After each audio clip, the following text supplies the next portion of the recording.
The evil genius. Green Lantern is here. The champ is here. The champ is here. Yeah. D-Block. The champ is here. The champ is here. Come with the champion. You already know. A-A-D is everybody. Come with the champion. You already know. Green Lantern. Tough kiss. Joseph Herron here with Fight Scribe Rodney Green, giving you the Boxing 411 on the upcoming super fight between Carl the Cobra Froch and St. George Groves. Buckle up, brother. It's going to be in front of 80,000 fans at Wembley Stadium. What makes this event so intriguing, and how has this captured the imagination of all of those UK fight fans in London? Well, I think the first fight, it was so controversial. I mean, it left a lot of a bad distaste in a lot of individuals' mouth. And people want closure. Everybody's split. Looking throughout the boxing world, you have a huge majority saying, oh, Froch is going to win. Knock him out.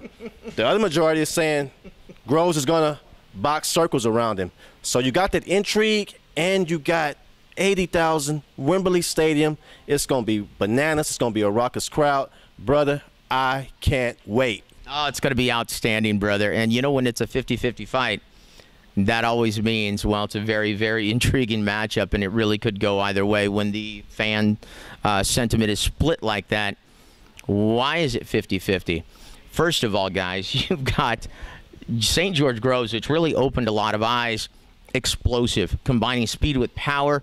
Working with Adam Booth, he almost fights like a mini-me version of David Haye, combining speed with power, jumping in and out of range, quick 1-2, step into the side. You know, he really caught Froch by surprise in the first fight, flooring him for the first time in a very long time in the very first round. And Froch was very lucky that it was at the closing seconds of that round. Is Froch going to be caught by surprise this time? Well, I think Groves has Froch's undivided attention. I think Froch went back to the drawing board and realized, I have to take this guy very, very seriously. I have to train hard. So I think we will see a much improved Froch. At the same time, I think Groves should have his confidence as well, because he had some great moments in that fight, and I think he can carry them moments into the next fight. So with that being said, I mean, they both have a lot to hang their hat on. Yeah, what's amazing is Froch, when you look at his resume, he's fought basically a who's who of the super middleweight division. Beast after beast after beast, and that's one of the reasons why he's such a folk hero in England. I mean, one's from Nottingham, one's from London. Let's get it on, brother. But you know what's amazing, man, is Froch, such a smart fighter, such a confident fighter. He has that championship swagger as he's coming in the ring. And that's something that that's an X factor. That's something that's an intangible that's really, really difficult to measure. Obviously, it pulled him across the finish line in the first fight, or did it? Because when you think about it, the controversy was the very quick stoppage, in which the very first sign of Groves being in serious trouble, the ref stepped in and stopped it. Groves is complaining that, hey, I was robbed. But was he really? Was Groves robbed, or was Froch robbed of the ability to get a clean knockout? Which one do you think it is, Rodney?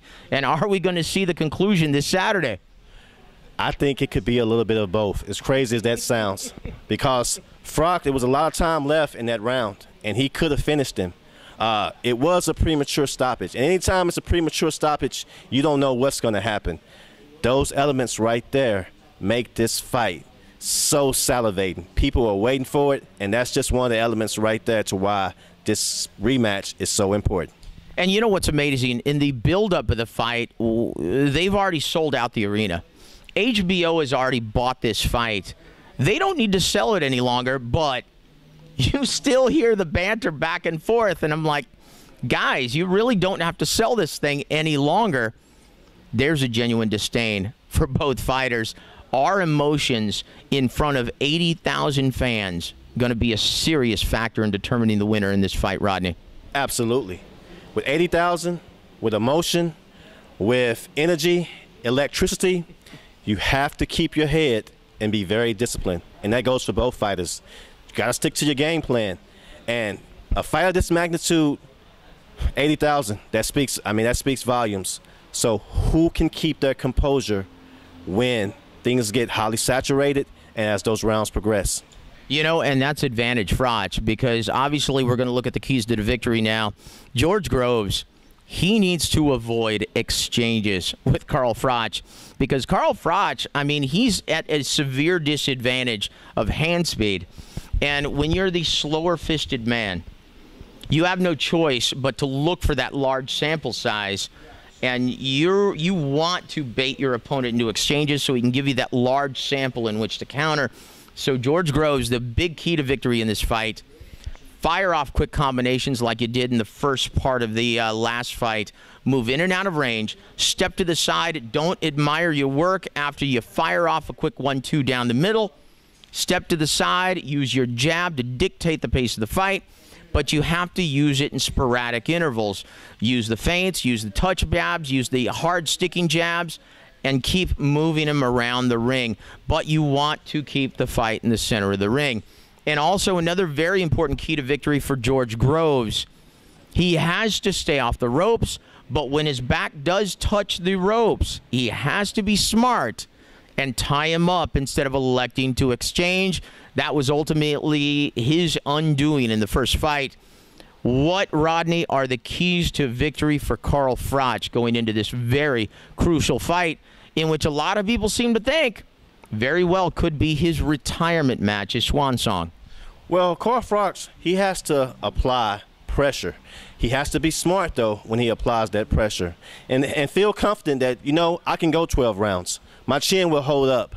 You know, slowly break Groves down. Make it an ugly fight. Don't allow Groves to box beautifully, though. Don't allow him to keep the fight inside the ring. Push him back, but do it in a very methodical-like fashion. And once you get him on the ropes, make him pay. Then, slowly, as the fight progresses and wears on, use your experience factor to carry you to victory. Very, very good. And, yeah, that's huge. You know, one thing he cannot do, and this is the mistake he made in the first round of the first fight, is, well, he went right at George Groves and didn't really let himself get adjusted to the speed. Because you can't just, when a guy has the huge speed advantage, you can't just go in there and start exchanging with him. You have to let your eyes get adjusted to the speed. That's something that Carl Froch needs to do maybe in the first 2-3 rounds. Be patient. It's a very, very insightful key to victory. So here we go, guys. This Saturday night on HBO, fight time, I think it starts at 4 p.m. Eastern Standard Time. But, you know, we can't wrap this up without giving you guys a prediction. So, Rodney, who do you like in this fight, brother, and why? I have to go with Groves, superior boxer. And so I was saying, sometimes it's just time. And I think that it's just that time for Groves. You know what, brother? I'm going to be the counterpoint, and I'm going to say that experience and conditioning, ring savvy, and your ability to keep your emotions in check. And I think that's going to prevail for Carl Froch. I think he does it right this time. I think he stops him in the mid to late rounds without any kind of controversy. Clean knockout. But I do think Froch is going to hit the canvas maybe once or even maybe twice. But his ability to adapt and overcome adversity is legendary. And that's what you're going to see this Saturday night. But then again, guys, and I always like to remind everyone, anything can and often does happen in the squared circle. I'm Joseph Herron here with Fight Scribe Rodney Green, giving you the Boxing 411 on Froch Groves 2.